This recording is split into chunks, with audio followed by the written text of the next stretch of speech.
কম বাজেটের মধ্যে MAKAUT affiliated কলেজের মধ্যে অন্যতম কলেজ হলো Swami Vivekananda institute science and technology.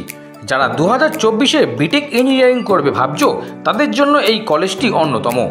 তোমরা এখানে যেই বিষয়গুলি পেয়ে যাবে সেগুলি হলো civil engineering, mechanical engineering, electrical and electronics engineering, electronic and telecommunication engineering, computer science engineering এবং এআই অ্যান্ড ডিএফ। এই কলেজে আছে পরিবেশ বান্ধব উপযুক্ত পরিবেশ, এছাড়াও রয়েছে আধুনিক মানের ল্যাব, নিজস্ব হোস্টেল এবং উপযুক্ত নিরাপত্তা। এই কলেজে যাওয়ার জন্য শিয়ালদহ থেকে বারুইপুর নেমে অটো সহযোগে যাওয়া যেতে পারে। এর পাশাপাশি বিটেক ছাড়াও অন্য বিষয়ে ভর্তি হতে গেলে নিম্নোক্ত নাম্বারে তোমরা যোগাযোগ করতে পারো। তাহলে আর দেরি কিসের? নিজের ভবিষ্যৎ গড়তে আজই ভর্তি হয়ে যাও এই কলেজে।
নমস্কার, আজ বঙ্গ সংবাদের তরফ থেকে আমরা এসেছি।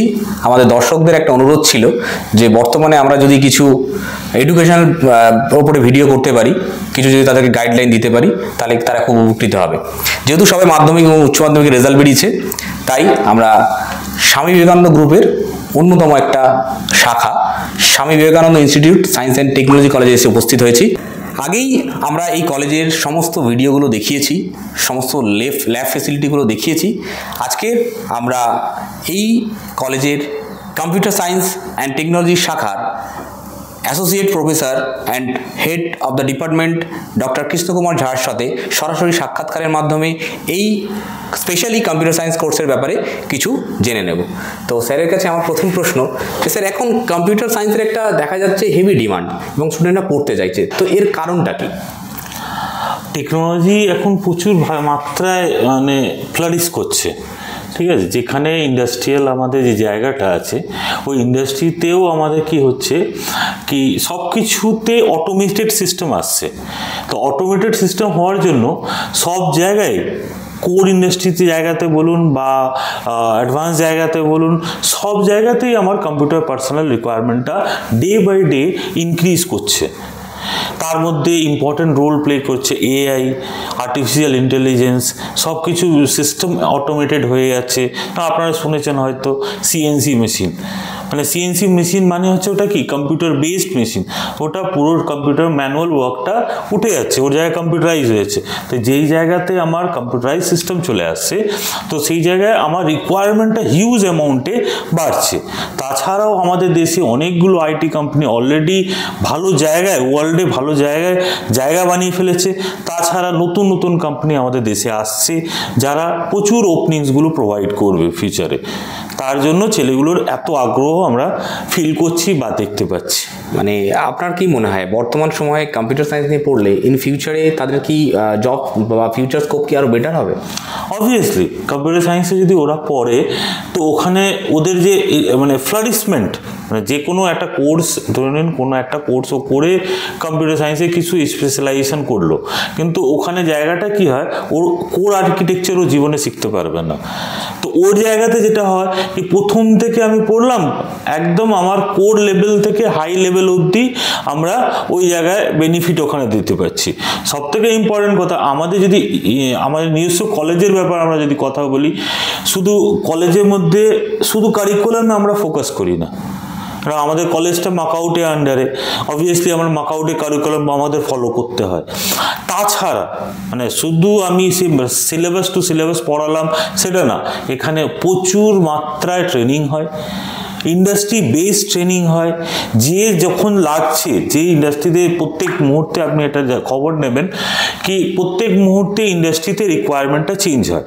আচ্ছা, কোনো সময় .NET খুব ভালো কাজ করেছে, প্রচুর জব দিয়েছে, এখনও দিচ্ছে, কোনো সময় জাভাতে প্রচুর জব হয়েছে, কোনো সময় এআইতে কাজ শুরু হয়েছিল, এখন প্রচুর মাত্রায় AI, ML, automated system, website পুরো আমার এআই বেসড ওয়েবসাইট হয়ে যাচ্ছে। তো সময়ের সঙ্গে সব কিছু চেঞ্জ হচ্ছে। তো সেই জায়গাতে আমরা ফোকাস করি যাতে কি স্টুডেন্ট আমার পিছিয়ে না পড়ে। আমার কারিকুলামে অবভিয়াসলি সার্টিফিকেট পাওয়ার জন্য কারিকুলাম আগে পড়তে হবে, কিন্তু তাছাড়া ট্রেনিং যে আমার ইন্ডাস্ট্রি রিকোয়ার্ড যে ট্রেনিং আছে সেই রেগুলার বেসিসে আমরা করাই, সেই যাতে কি ওরা আপ টু দ্য মার্ক হামেশা রেডি থাকে। আমাদের ছেলে বলতে গেলে হ্যাকাথনে পার্টিসিপেট করেছিল, গ্র্যান্ড ফিনালে অবধি গেছে। তাছাড়া ইন্ডাস্ট্রিতে ইন্টার্নশিপ পার্টিসিপেট করে, ইন্টার্নশিপে যায়, মানে ইন্ডাস্ট্রি ফ্লেভারটা during the period of study only they get that one. আরেকটা স্যারের আমার কাছে প্রশ্ন যে computer science engineering and AI and data সায়েন্সের যে দুটো আলাদা ডিপার্টমেন্ট রয়েছে, অনেক ছেলে মেয়ে কনফিউজড এখানে, তারা কোনটা নিয়ে পড়লে বেটার হবে? দুটোতেই আমি বলবো যে জায়গা আছে। সিএসসি মানে হচ্ছে core field. Core field means যেখানে সব কটাই সাবজেক্ট ওকে কম্পিউটার রিলেটেড যতগুলো সাবজেক্টে সব কটাই ওকে করানো হবে। ডেটা সায়েন্স অ্যান্ড এআই যেটা আমাদের নতুন কোর্স এবার থেকে লঞ্চ হয়েছে, তাই সেই জায়গা থেকে যদি আমরা বলি তো এখানে ফোকাস যেটা থাকবে একটা ডেটা সায়েন্টিস্ট বা ডেটা অ্যানালিস্ট, ইঞ্জিনিয়ার যারা ডেটা নিয়ে ভালো করে কাজ করতে পারবে তাদেরকে তৈরি করা। মানে এটা একটা স্পেশালাইজড কোর্স, যেটা যাদের ন্যাক খুব ভালো আছে, না আমি ডেটা সায়েন্টিস্ট হতে চাইছি বা ডেটা অ্যানালিস্ট হতে চাইছি বা আমি ডেটা নিয়ে প্রসেসিংয়ে নিয়ে কাজ করতে চাইছি, তাদের আমি বলবো কি ওরা ডেটা সায়েন্স এআই ডেটা সায়েন্সে কাজ করুক। কেন শুধু ডেটা সায়েন্সে তো কাজ হবে না, ডেটা সায়েন্সের সঙ্গে এআই আমার ইনকর্পোরেট আমাকে করতেই হবে, ইনকর্পোরেট করলেই আমি ভালো রেজাল্ট পাবো। তো সেই ফ্লেক্সিবিলিটিটা ডেটা সায়েন্সে পাচ্ছে। কম্পিউটার সায়েন্সে যদি কথা বলি, এখানেও আমাকে কিন্তু ডেটা সায়েন্স এখানেও পড়ানো হয়, মেশিন লার্নিং এখানেও পড়ানো হয়, এখানেও এআই পড়ানো হয়, কিন্তু তাদের ফ্লেভারটা এখানে একটু কম। কেন কি এখানে অনেক কিছু কোর আর্কিটেকচার থেকে নিয়ে এন্ড অবধি কম্পিউটার সায়েন্স ইঞ্জিনিয়ারিংয়ে করা যায়। স্কোপটা আমার বড় স্কোপ আমার পাওয়া যায়। আচ্ছা, আর একটা স্যার লাস্ট একটা প্রশ্ন, যে কলকাতায় অনেক ভালো ভালো কলেজ আছে যেগুলো আমরা প্রায় ইউটিউবে বিভিন্ন জায়গার কাছে শুনি যে আমি হেরিটেজে পড়ছি, আমি টেকনোতে পড়ছি। তো সেক্ষেত্রে আপনাদের কলেজটা কীভাবে মানে স্টুডেন্টদেরকে কেয়ার করছে, বা কেন স্বামী বিবেকানন্দ চুজ করবে তারা? একদম সিম্পল রিজন আমি যদি বলতে চাই কি কোন কলেজ কি করছে সেটা আমি বলবো না, কিন্তু আমরা স্টুডেন্ট ওয়াইজ মেন্টরশিপ করি। আচ্ছা, প্রত্যেকটা স্টুডেন্ট কি করছে কি না করছে, ওর জন্য কি করলে ভালো হবে সেটা আমরা করি। তাতে কি হয়, স্টুডেন্টের গ্রোথ গ্রাফটা পুরো আমাদের মনিটর করা হয়। কোনো কারণে কোনো স্টুডেন্ট যদি কোনো জায়গায় ফল করার চেষ্টাও করে না, আমরা ধরে টেনে তুলে দিই যাতে কি ও ফল না পাবে। মানে একটা homely environment for the education ওরা এখানে পায়। আর আফটার এডুকেশন প্লেসমেন্টের ব্যাপারটা, প্লেসমেন্ট এখানে দেখুন, প্লেসমেন্ট জায়গাটা একটা সেন্সিটিভ জায়গা, সিম্পল কথা, কিন্তু আপনাকে এটা বুঝতে হবে যারা পড়ে তারা ভালো চাকরি পায়, যারা পড়ে না in the sense up to the mark তারা থাকছে না, তারা একটু পিছিয়ে পড়ে। এবার আমি দুই ক্যাটাগরিই কথা বলি। দেখুন, সব জায়গায় একদম ভালো ছেলে, আমি ক্রিম ছেলে আমি পাবো এরকম না।